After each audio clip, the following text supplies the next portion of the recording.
Good afternoon to you. Thank you very much for joining us for this edition of Channel 1 Lunchtime News. I hope you had yourself a very wonderful weekend.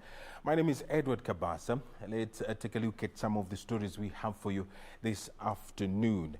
And to begin, Nairobi County Senator Johnson Sakaja presented himself to the police today. Of course, Sakaja has been accused of violating the curfew regulations. That story will be made available to you in a couple of minutes. But for now, a section of Kitui leaders now want Governor Charity Ngilu and the County Assembly to either resolve the ongoing leadership tussle or initiate dissolution of the county government led by veteran politician and former Councillor Bakari Baraka. The leaders say the grandstanding by the governor and the County Assembly is derailing development in Kitui County.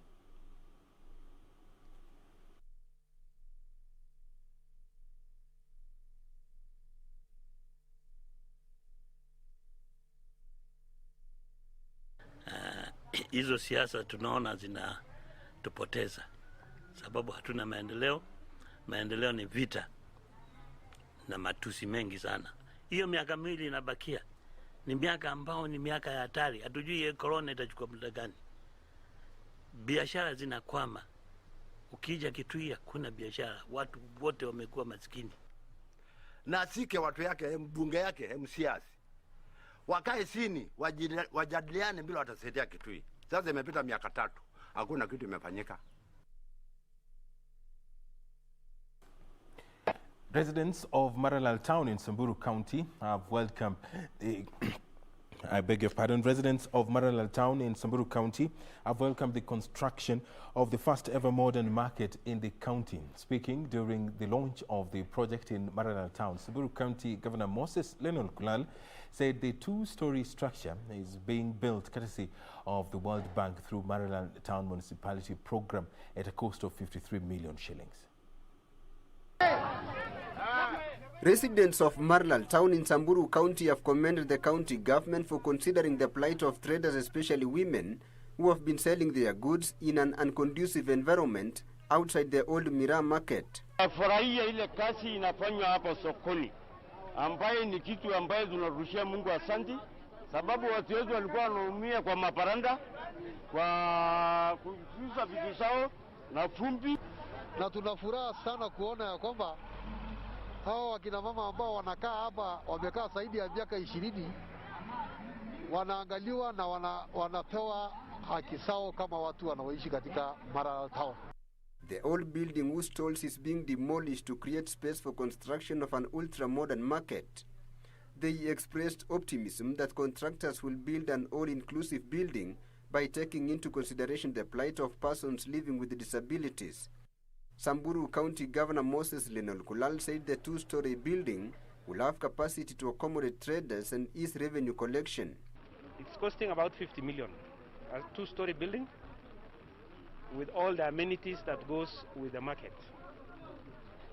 It's just part of our comprehensive program for the municipality of Maralal. Samburu County Chief Officer of Lands in the county, Moses Omondi, said the project is part of long-term plans of modernizing public facilities in Maralal Town. The intention was to empower individuals, residents who are trading here, to have a conducive environment to trade and economically empower households so that what they earn can empower them. At the same time, we're expecting the county to raise revenue from the same project. The market is expected to be completed within a year. A section of Muslim clerics in Mandera County is advocating for masla, a traditional dispute resolution method where 100 camels are paid for killing a person. The clerics claim the move will curb crime in the region as the penalty is too grievous to bear and will also serve to unite the dispute parties.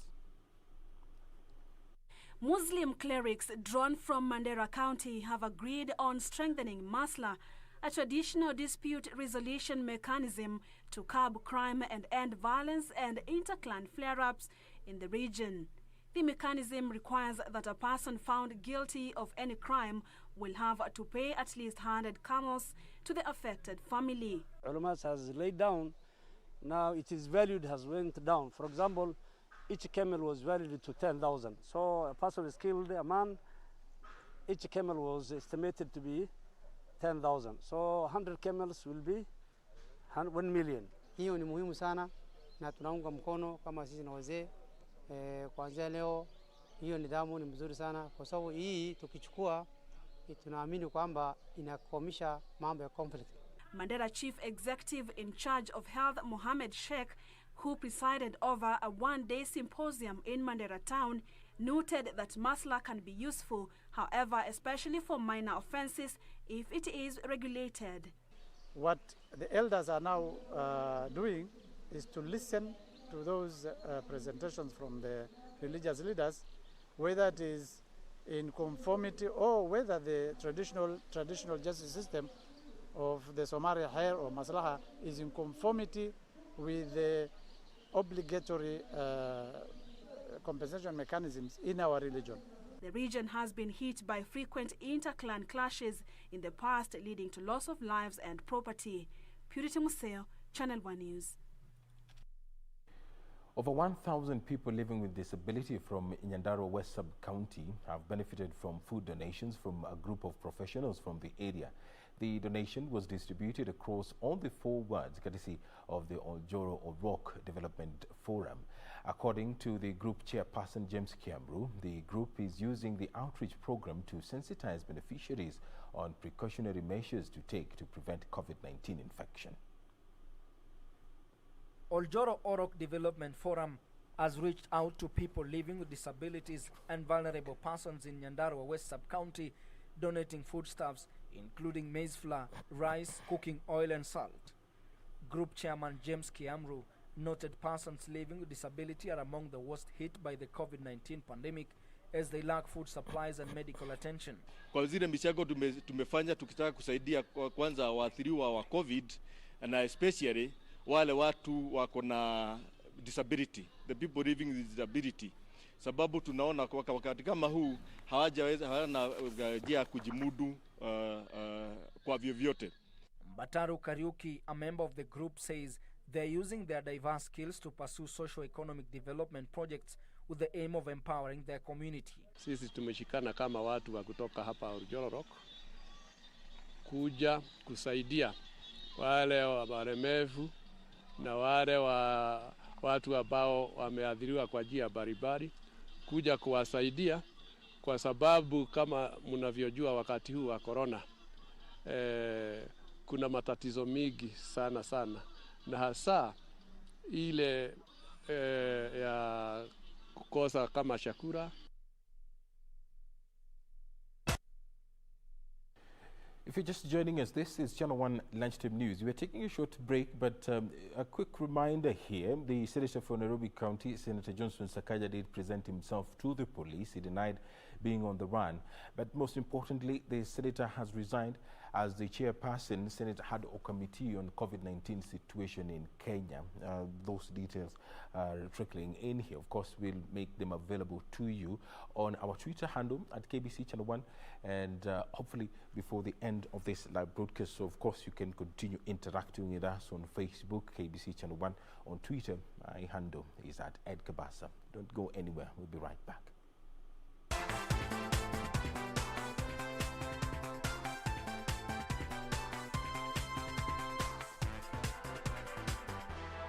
When the world changed, it made us go back to the simple joys and love the little things even more, like serving up your best, eating together, and sharing more.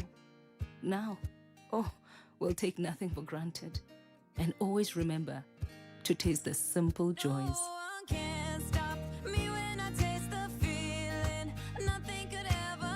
Coca-Cola. Taste the simple joys.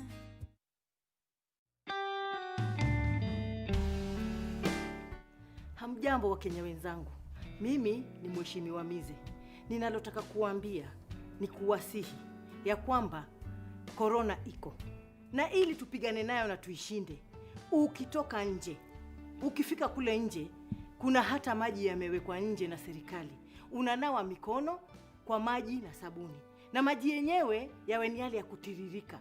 Pale unaponawa, unaangalia usafi wako wa mikono, unaosha huku nje ya viganja, unasugua katikati ya vidole, pia huku kwenye kucha, manake uchafu wajifiche huku kwenye kucha. Uoshe, kisha sunza na maji yanayotiririka. Maji yakimwaika, kusema kweli tutashinda. Tuzingatie na tutii sheria. Corona tunaishinda, na baadaye maisha yatarudi kama kawaida wa Kenya.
On the next episode of Corner. Who is the politician?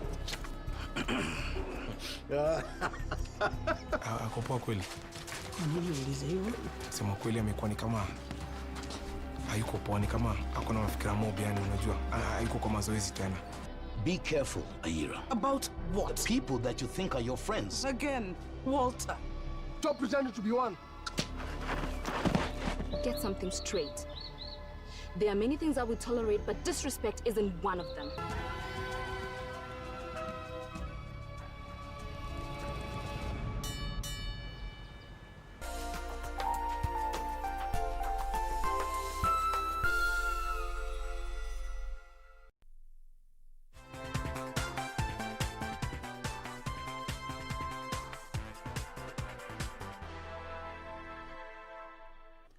Welcome back. Nairobi Senator Johnson Sakaja has resigned as the chairman of the Senate Ad Hoc Committee on COVID-19 following Friday night incident where he was arrested for flouting regulations put in place to fight the coronavirus pandemic. Sakaja, who had been accused of trying to dodge the police, presented himself Monday morning to Kilimani police station where he admitted his mistake and apologized to Kenyans, saying he decided to step down from his position in the committee in order to set an example and take responsibility for his actions. However, the lawmaker faulted the police for what he termed as harassment of his family over the weekend when the detectives were searching for him. The senator was arrested alongside 3 other people after they were found drinking in a pub past curfew hours. I, number one, take responsibility for having flouted the COVID rules on Friday. I was outside my home after 9, and that is against the rules. It is regrettable, but all of us make mistakes. Thereafter, of course, I was brought here by a huge contingent of officers, and I was not charged or booked. They asked me to leave, and I left. I will abide by the law. No one is above the law. I'm not above the law. I have paid cash bail over here, and I will be appearing in court tomorrow, and the entire course of the law will be followed. If it is to be fined or to be jailed, I think the law applies to me like any other Kenyan. And so on that aspect, I do take responsibility, and indeed I want to urge Kenyans to follow the government's directives. I'll deal with everything else. Na nimejuzulu kwa hiyo kamati. Nitaendelea kufanya kazi watu wa Nairobi na watu wa Kenya.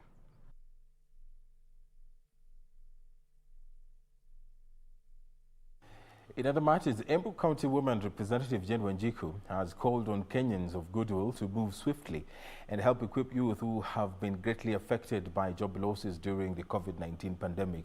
Her appeal come as 69 youth, in Embu County completed a training program sponsored by a financial institution. Speaking during the graduation of 69 youths who graduated from Tujiajiri program by KCB, Embu Women Rep Jen Wanjuki noted that many young people were languishing in poverty despite going through technical courses. 69 graduates have today started a new life, and we are hopeful that they will turn themselves into employers and not employees, because they're already well equipped, and they're equipped according to the courses that they have chosen. Wanjiku appealed to well-wishers to intervene in equipping the youth with tools to bridge the gap created by joblessness during this COVID-19 pandemic. Under the Tujiajiri program sponsored by KCB Bank, the selected youth are trained on different skills that include plumbing, carpentry, electricals, and masonry. They have gotten the state-of-art equipment. These are not Juakali, they're imported from Germany, and it has taken a lot of effort to find partners who are willing. And I would also want to call upon other institutions in Embu to help us eliminate this pandemic of joblessness with our youth who have been to school and have no work to do. They can go for any job market to compete like anybody else, because first, they are certified. Number two, they have equipment. And the bank has spent over $750,000 on this training alone. And still, we have more to go. When the foundation came, walikuwa wanataka the less fortunate. So, for example, the tools zenye tumepewa za plumbing ni za over 26,000. So raising such an amount of money is quite a hit. The initiative is among other programs by the banking institution aimed at supporting the small and medium-sized enterprises in the country, with the bank contributing 150 million shillings to the national kitty to fight spread of coronavirus. Ben Chumba, reporting for Channel 1 News.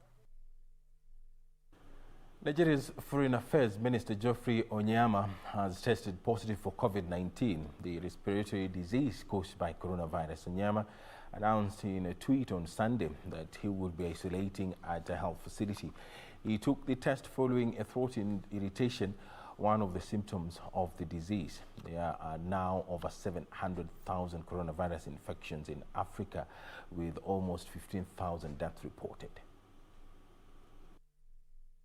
Nigeria's Foreign Affairs Minister Geoffrey Onyeama, who is also a member of a presidential task force on COVID-19 that is coordinating the country's response to the pandemic, announced on Sunday that he had tested positive for coronavirus. Onyeama becomes the latest high-profile individual in the country to contract the virus. A number of senior politicians, including several state governors, have tested positive for COVID-19. Nigeria has so far recorded about 36,000 cases of coronavirus, with around 15,000 recoveries and nearly 800 deaths. More than 105,000 people have been arrested in Zimbabwe since March for violating regulations aimed at curbing the spread of coronavirus. According to Zimbabwe police, around 1,000 were arrested in the last 2 days for unnecessary movement or for not wearing face masks. Restrictions have been eased slightly in the country, where more than 1,500 infections have been confirmed. An inquiry in Australia is trying to determine how security breaches may have undermined the COVID-19 hotel quarantine program in the state of Victoria, where there has been a fresh wave of infections. Hong Kong is stepping up its measures against the virus after a record new number of cases were recorded on Sunday. Authorities have announced a series of new measures, including the mandatory wearing of face masks in indoor public spaces. In France, masks are also now compulsory in indoor spaces such as shops, restaurants, and banks. They were already required on public transport. An extended EU summit discussing a $750 billion coronavirus recovery fund is due to resume later on Monday. The negotiations are now into their fourth day, with EU leaders so far unable to reach a deal over whether to attribute the money via payable loans or grants. The latest figures by Johns Hopkins University show that more than 14.5 million coronavirus cases have been confirmed around the world, and there have been more than 606,000 deaths. Purity Museo, Channel 1 News.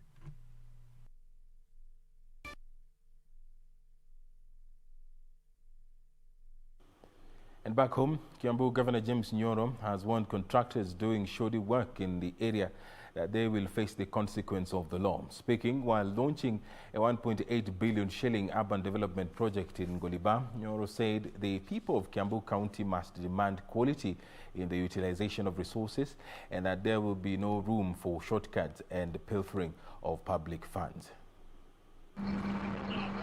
The World Bank, through the Kenya Urban Support Program, has committed a 1.8 billion shilling kitty to be utilized in the upgrade of infrastructure in Kiambu County.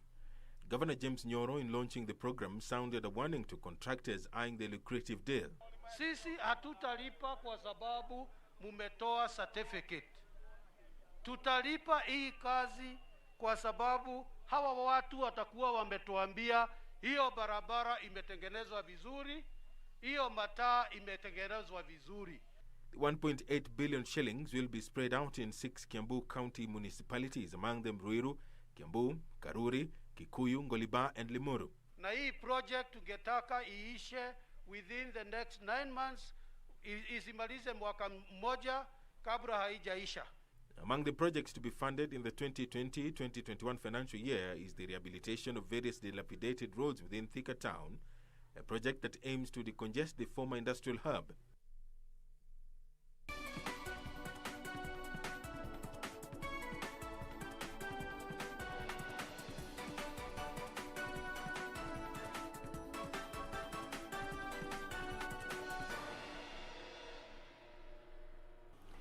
In business, mango farmers in Kitui County have been urged to form and join cooperative societies in order to mobilize enough produce to take advantage of dried mango demand in Europe. Value addition specialist Dr. Temi Mutia says farmers ought to step up production to meet orders for 500 metric tons of dried mangoes from Europe, even as the devolved unit scouts for other markets. Farmers in Kitui County have been facing challenges in accessing markets for mangoes. Solar drying is now fronted as the solution to ensure a longer shelf life as well as tap new markets in Europe. Value addition specialist Dr. Temi Mutia says more farmers need to join cooperatives to mobilize enough volumes to meet demand. Tuko na inquiry kutoka Europe, tuko na inquiries kutoka America, lakini sasa wale watahitaji quantities. Hawatachukua kilo moja, kilo mbili. Ikiwa ni kuchukua, watakuchukua ni 20 tons, 40 tons. Even though over 3,000 farmers are members of cooperatives, Dr. Mutia is calling on other farmers in the county to join SACCOs as the county focuses on facilitating availability of more mango solar drying facilities. Mwende pale kwa maofisi yetu ya agriculture ama ya administration ndio tujue vile tutashirikiana, maana kuna oda moja tukikubaliana tunaweza kupeleka consignment ya kwanza mwaka ujao. Mwezi wa pili wa tatu mwaka ujao ikiwa tutashirikiana, lakini tusiposhirikiana zile volumes zinatakikana hatutazipata. The first batch to be exported to Europe is scheduled for March next year. The only countries in Africa that export the mango flakes used to make breakfast cereals is South Africa, Burkina Faso and Ghana. Betty Kiptum, Channel 1 Business. What a sweet story. Small and medium enterprises affected by the spread of COVID-19 are set to benefit from a 5 billion shilling stimulus package from the government. Trade Chief Administrative Secretary Lawrence Karmanja says small businesses manufacturing personal protective gears will be prioritized when disbursing the funds and awarding government tenders. A report by the Kenya Association of Manufacturers and Auditing Firm KPMG indicates that 7% of SMEs have scaled down their production since the first case of COVID-19 was reported in Kenya. This is due to cash flow constraints as the economy is grappling with reduced business activities as a result of coronavirus. To stimulate economic activity, the government announced that it will distribute 5 billion shillings under the Credit Guarantee Scheme to struggling startups hit by the adverse effect of COVID-19. Bilioni 5 tunawaomba sana nyinyi kama wananchi muende kwa hizi benki za kawaida zimekubaliwa kupeana huo mkopo ili muweze wale ambao waliathirika na biashara zao zikafungwa waweze kuziamsha. Karanja says small businesses engage in production of personal protective gear to help contain the spread of COVID-19 pandemic will be prioritized in distribution of the funds. In addition, some of the small businesses will be offered a market for their products by the government. Mheshimiwa Rais aliamrisha Kenya Medical Supply Agency kuwa ama aliwapea county idhini ya kununua PPEs directly from the suppliers without going through Kenya Medical Supply Agency. Benson Rioba reporting for Channel 1 Business. Scope Markets Kenya has launched an app that those trading on the platform enjoy instant access to global financial markets. The Scope Market app offers clients over 500 investment opportunities across global financial markets. Details of this and more in our corporate briefs. The launch of the Scope Markets app is part of a Scope Markets Kenya strategy of enriching the customer experience while offering clients access to global trading opportunities. Asset classes in the global financial markets available on the platform include single stocks in the US, UK and EU, such as Facebook, Amazon, Apple, Netflix, Google, Carrefour and much more. Elsewhere, plans are at an advanced stage to roll out services of the National Data Center located at Konza Technopolis following the completion of Phase 1 of the project. Speaking during a site visit to the Konza Technopolis, ICT Principal Secretary Dr. Jerome Ochieng says government agencies will be the early movers to the data center, whose services will be also available for private entities as part of the commercialization plan. With more emphasis being put on use of technology post-COVID and during this COVID period, I know storage requirement is going to be of great importance, and certainly the data center at Konza has come in handy to solve that particular problem. I can attest to a very good progress on all the projects which are ongoing. We have the horizontal development. We have a data center which is almost complete, the Huawei. Betty Kiptum, Channel 1 Business.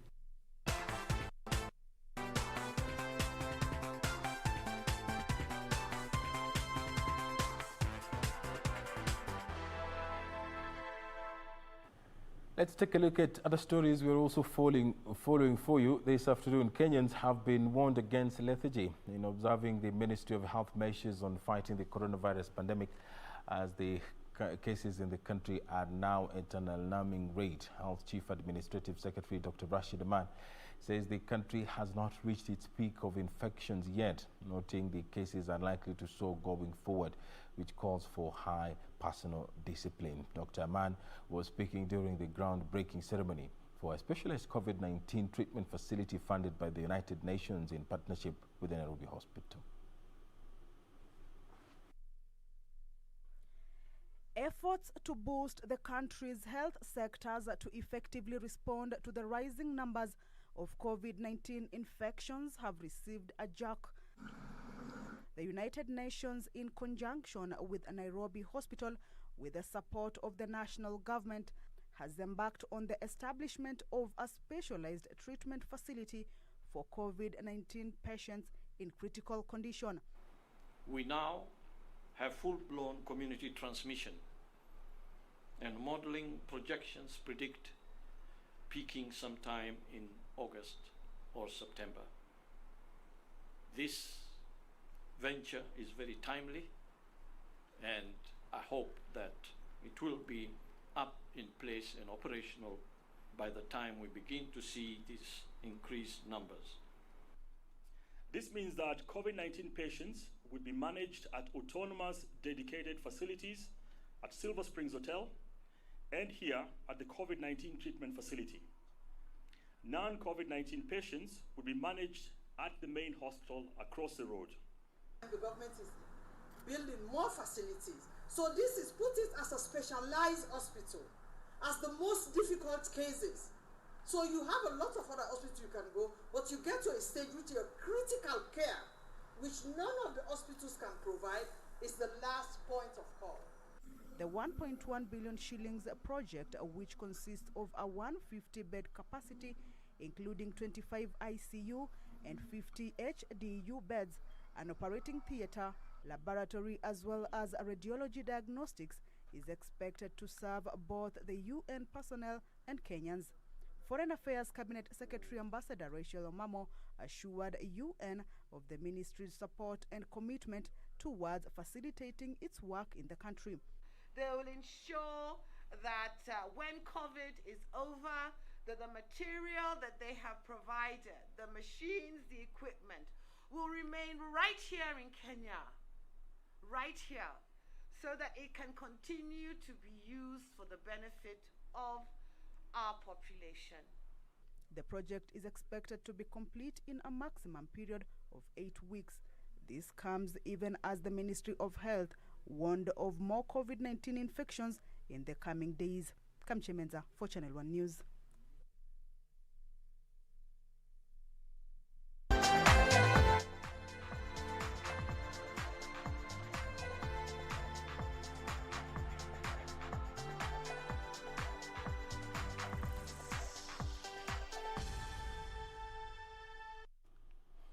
In sports, Chelsea will face Arsenal in a London derby FA final on 1st of August after the Blues hammered Manchester United 3-1 last night at Wembley in the second semi-final. Arsenal had already booked a slot in the final following a 2-0 win over Manchester City.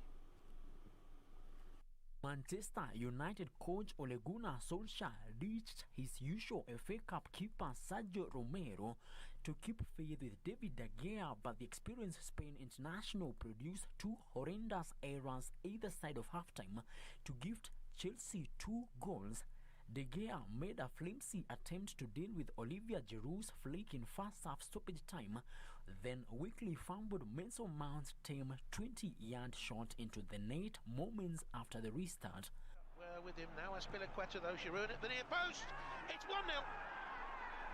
Olivier Giroud on the stroke of half-time. First half stoppage time, an injury punctuated first half, a scrappy first half, but it's Chelsea who take the lead with Olivier Giroud. Lovely ball in, he gambled, got across his man and tickled it in. Well, watch the movement from Olivier Giroud. Does really well to get across the front of the centre half, then using the outside of his left boot. Keeping by David De Gea. Wow. It's 2-0. Absolute howler from the goalkeeper here, and again it's sloppy. It's just a ball in from Williams, and Mason Mount's onto it again in a flash, and he thinks, why not? I might as well hit this. Hasn't scored in 26 matches, but he puts that one away, and the keeper is absolutely awful there. Really is staggering. Well, two mistakes. Brandon Williams first, compounded by... Chelsea's excellent performance fully merited this victory, and United's abject misery after a dreadful performance was complete when captain Harry Maguire diverted Marcos Alonso's cross into his own net at the near post with 16 minutes left. The elbow of a defender, it's a good save by De Gea again. It comes across from Alonso, it's in again! It's Rudiger and Chelsea are heading to the FA Cup final. Manchester United 0, Chelsea 3. United simply haven't turned up at Wembley today, and Chelsea have been far too good for them. De Gea's had a nightmare, and Rudiger, who was brilliant in the 2018 final, has been superb again today and caps it off with their third goal. Well, this is like Olivier Giroud in the first half, makes the run across the defender. And that one has probably put paid to their chances of reaching the final. This will be Manchester United's first. Frank Lampard's side were in complete control from first to last as they comprehensively ended Manchester United's 19-match unbeaten run in all competitions. Bruno Fernandes pulled a goal back from the penalty spot late on after Callum Hudson-Odoi fouled Anthony Martial, but it could not even be described as a consolation as Chelsea closed out the win. Come back to him, that's a penalty. Hudson-Odoi, a little bit clumsy. Martial went down, and it's going to get something out of the game. Bruno Fernandes against Caballero, stuttering run, and it's in the back of the net. So Manchester United have at least scored in this semi-final, a semi-final they will want to forget. It's Manchester United 1, Chelsea 3. He has that little stuttering run. I think he watches to see which way Caballero's weight. Frederick Muki for Channel 1 Sports.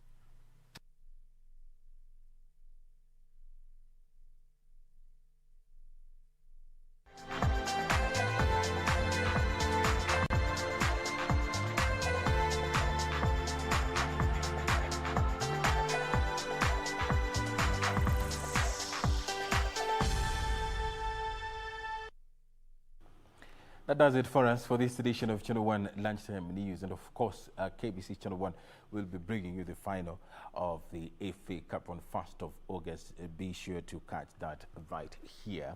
My name is Edward Kabasa. Our sign language interpreter has been Simon Karotha. You can stay up to date with breaking news on Twitter at KBC Channel 1.